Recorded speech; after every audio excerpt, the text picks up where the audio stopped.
Olá, tudo bem? Seja bem-vindo ao canal Meu Momento com Deus. Nessa ocasião nós teremos o nosso estudo guiado, o nosso tão precioso estudo. É por meio desse estudo que nós temos feito descobertas importantíssimas acerca da morte, acerca dos eventos que antecedem a volta do Senhor, acerca daquilo que está envolvido no contexto geral do grande conflito. Bom, você sabe, durante essa semana nós estamos, de certo modo, expondo o espiritualismo, né? E estamos chegando a conclusões aí com base na palavra de Deus, a verdades imprescindíveis, verdades importantíssimas, que se nós não tivéssemos acesso a elas, nós poderíamos estar vivendo uma realidade completamente distonante da vontade de Deus. Mas graças à luz revelada a cada um de nós por meio desse estudo, é que nós estamos não apenas compreendendo, mas também estamos entendendo aquilo que é o plano de Deus para cada um de nós.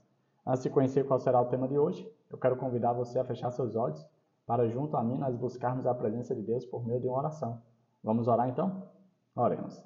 Senhor Deus, estás nos céus, obrigado por mais uma oportunidade de poder estudar a Tua Palavra, de poder ter esse momento de comunhão contigo, aprendendo diretamente de Ti, Pai. Que o Senhor possa comunicar Tuas preciosas palavras, que possa falar ao nosso coração, esse que, de acordo com a cultura oriental, é o centro de decisões. Pois nós queremos nos posicionar ao Teu lado, queremos fazer a Tua vontade. Por isso nós clamamos cada dia mais a presença do Teu Santo Espírito, pois ele não apenas nos faz entender a Tua palavra, mas também nos dá a coragem e a autoridade e o poder para viver essa palavra. Fica conosco, em nome de Jesus Cristo. Amém. Pois muito bem, o tema do nosso estudo de hoje, quarta-feira, é Espiritualismo nos últimos dias, parte 1. Ou seja, amanhã nós daremos continuidade a esse estudo, será a parte 2, falando sobre como é o espiritualismo nos dias atuais. E aí eu fui apresentar aqui alguns textos, eu quero ler junto com você. São textos curtos, mas são vários textos que foram trazidos. E o primeiro texto está no livro de Mateus, capítulo 24, versículo 5, que diz assim, ó: Pois muitos virão em meu nome, dizendo, eu sou Cristo, e enganarão a muitos. Interessante esse verso falando sobre a questão de eu sou Cristo. Às vezes, quando diz essa palavra Cristo, a gente logo remete a Jesus. Mas nós precisamos entender que Cristo era um título.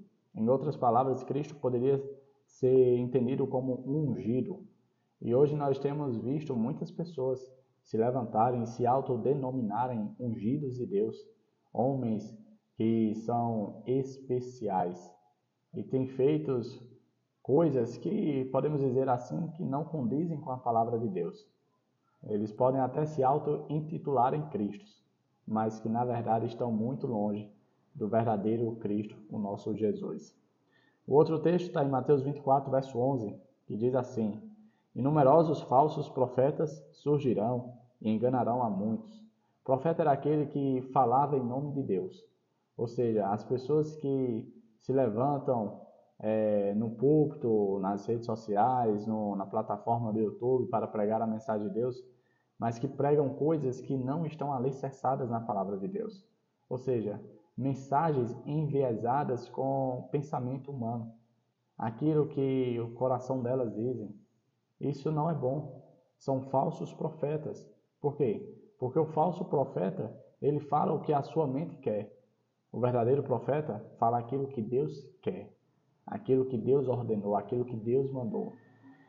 E aí, de acordo com Mateus 24:11, diz que nos últimos dias, ou seja, os dias a qual nós estamos vivendo, muitos falsos profetas iriam se levantar com o propósito de enganar a muitos. No livro de Mateus, capítulo 24, verso 24, diz: Pois aparecerão falsos cristos e falsos profetas, que realizarão grandes sinais e maravilhas para, se possível, enganar até os eleitos de Deus. Nós temos visto homens com oratória belíssima, né, o poder de fala muito aprimorado, mas que não vivem o assim diz o Senhor. E tais homens e mulheres, né, têm levado muitas pessoas que são, vamos dizer assim, pessoas candidatas ao céu para viver uma vida de engano. Essas pessoas que fazem isso, elas serão cobradas por Deus, porque a responsabilidade de ministrar a palavra de Deus é grande, é algo sério. E a gente tem visto aí muitas pessoas de maneira leviana fazendo uso de maneira errada, inadequada da palavra de Deus para provar ou para apontar pontos humanos e não bíblicos.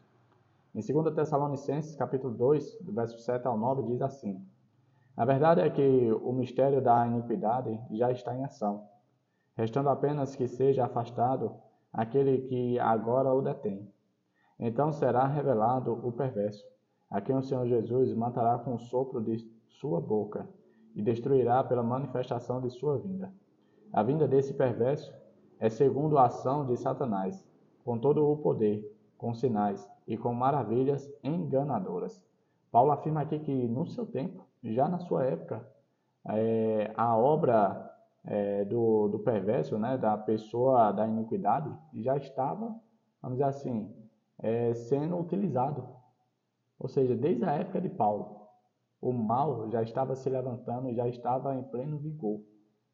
Ele ainda não estava na sua plenitude, porque ainda não tinha se dado, vamos dizer assim, a permissão para isso, o espaço devido.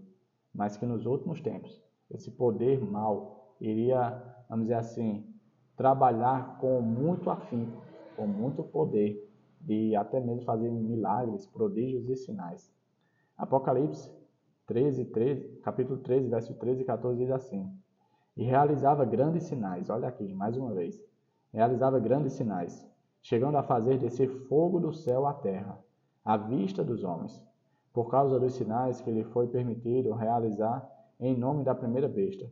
Ela enganou os habitantes da terra, ordenou-lhes que fizessem uma imagem em honra à besta, que fora ferida pela espada e contudo revivera.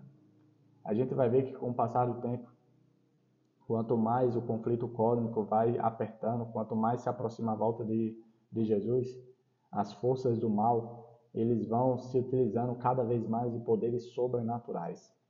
E o penúltimo verso, Apocalipse 16, 13, diz: então vi saírem da boca do dragão, da boca da besta e da boca do falso profeta, 3 espíritos imundos, semelhantes a rãs.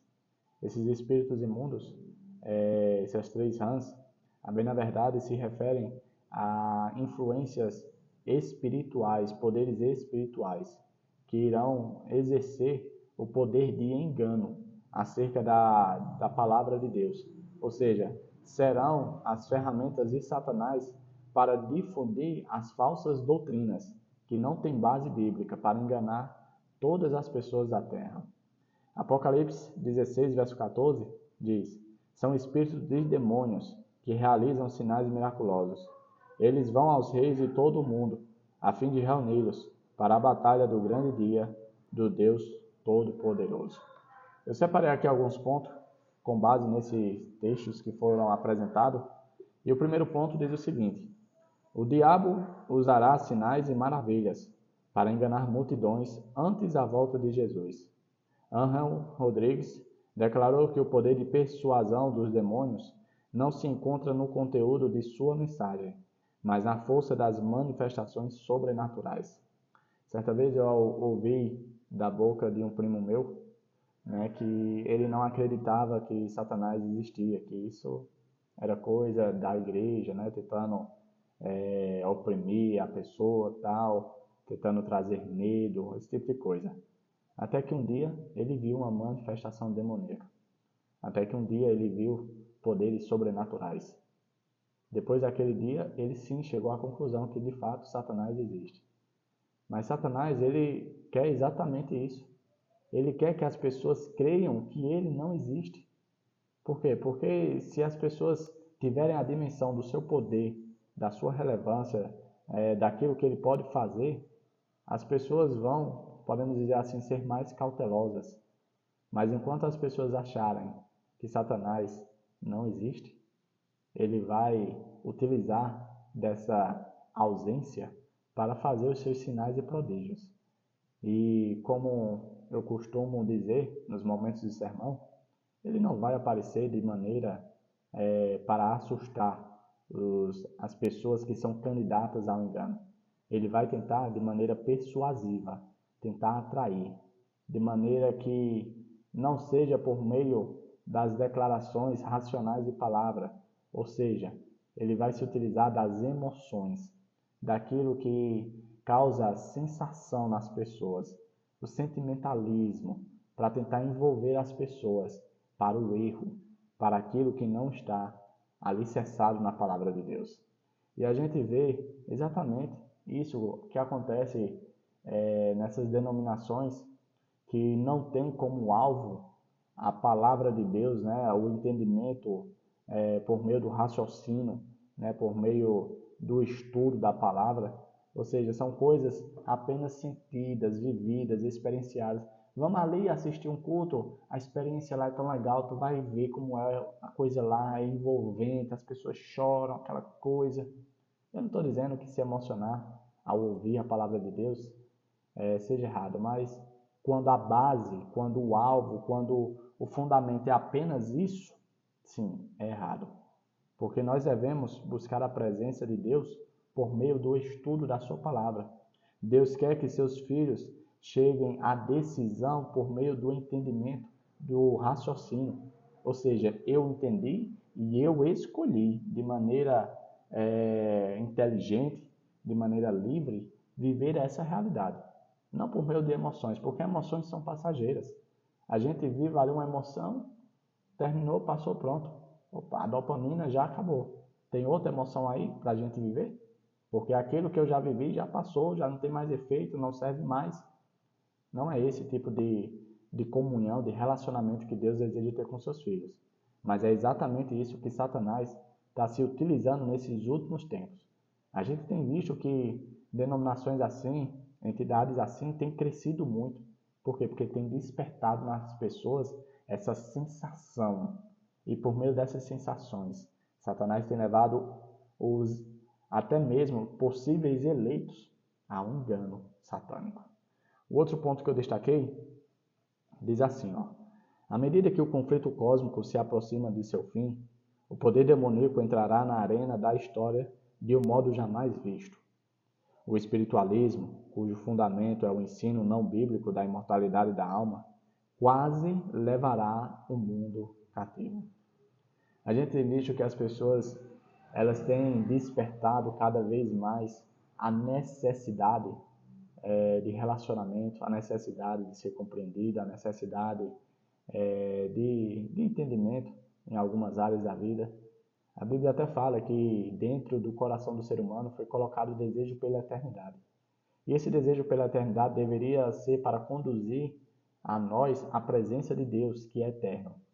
Mas o que Satanás tem se aproveitado dessa necessidade que nós temos para levar as pessoas para a falsa doutrina, o engano, a palavra não bíblica para a imortalidade da alma. Coisa que não é bíblica. Nós já vimos durante toda a semana que quando as pessoas morrem, elas descansam no pó da terra. Mas as pessoas querem algo a mais. Elas não querem que a vida se limite a essa vida e que após viver essa vida, as pessoas ficam, de certo modo, em stand-by esperando o ressoar da trombeta para serem despertadas pelo Senhor.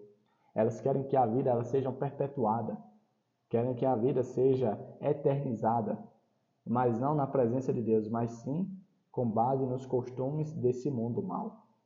É tanto que as pessoas têm visto e procurado pesquisas científicas para como perpetuar a vida, entrando em caixas criogênicas, né, tentando ali congelar a mente para ser transplantada para outro corpo e assim. Isso não é de Deus. Não é essa a vontade de Deus, não é isso que Deus quer para o seu povo.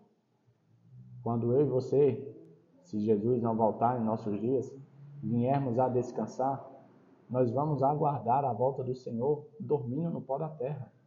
Essa questão de imortalidade não é bíblico, não é de Deus. Vários textos afirmam isso. Olha esse outro ponto que eu destaquei aqui, ó. Satanás, pouco a pouco, tem preparado o caminho para a sua obra-prima de engano, o desenvolvimento do Espiritismo.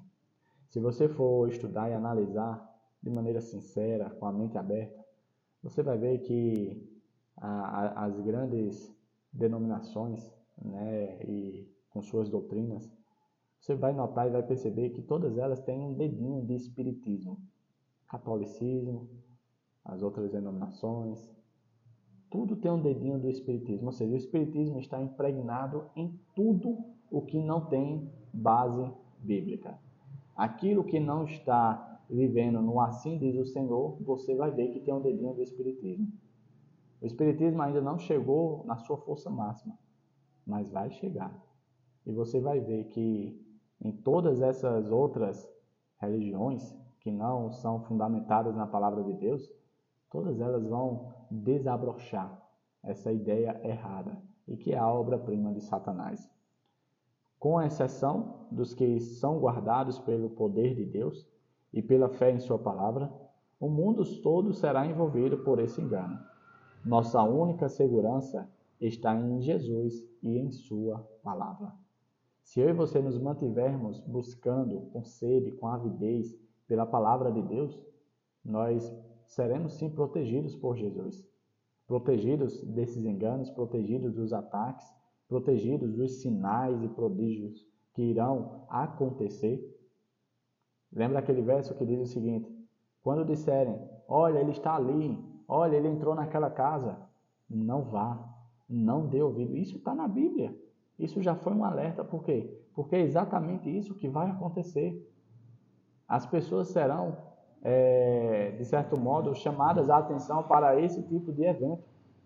O que é que eu e você devemos fazer? Opa, está se cumprindo a palavra de Deus. Isso é obra do mal, isso é obra da iniquidade, isso é obra de Satanás. Nós não vamos dar ouvidos, nós vamos dar glória a Deus, porque quando isso acontecer, significa dizer que o Senhor está muito breve de voltar e aparecer nos céus e dar fim a tudo isso que está acontecendo nesse mundo mal. E por último, diz o seguinte: não é difícil ver como milhões que não entendem o estado dos mortos poderão ser iludidos com a ideia de que os mortos continuam a viver após a morte. A gente vê que a grande maioria das pessoas creem exatamente dessa forma, que existe algo após a morte. A gente vê que a ausência de conhecimento acerca da doutrina sobre a verdade e sobre a morte tem levado pessoas a ficarem cativas de Satanás, escravas por uma doutrina não bíblica. Por quê? Porque é por meio disso que Satanás tem fustigado, tem se aproveitado, tem, de certo modo, castigado as pessoas que não conhecem a palavra de Deus. Que tal hoje você se comprometer, não comigo, mas consigo mesmo, de cada vez mais procurar conhecer a Deus por meio do estudo da palavra? A palavra de Deus é bem clara ao dizer que quando você conhece a verdade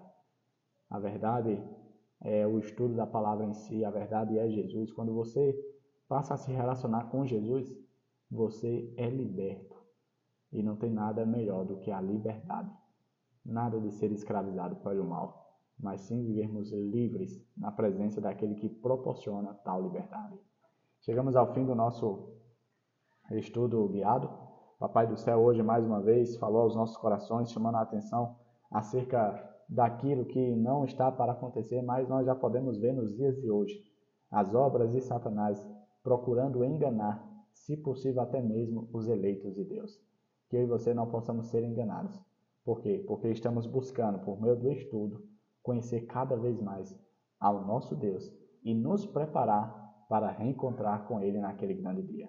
É isso? Papai do Céu te abençoe e te proteja de todo mal. E que te traga aqui novamente amanhã para mais uma vez nós estudarmos a palavra de Deus, o nosso estudo guiado. Até a próxima e tchau, tchau.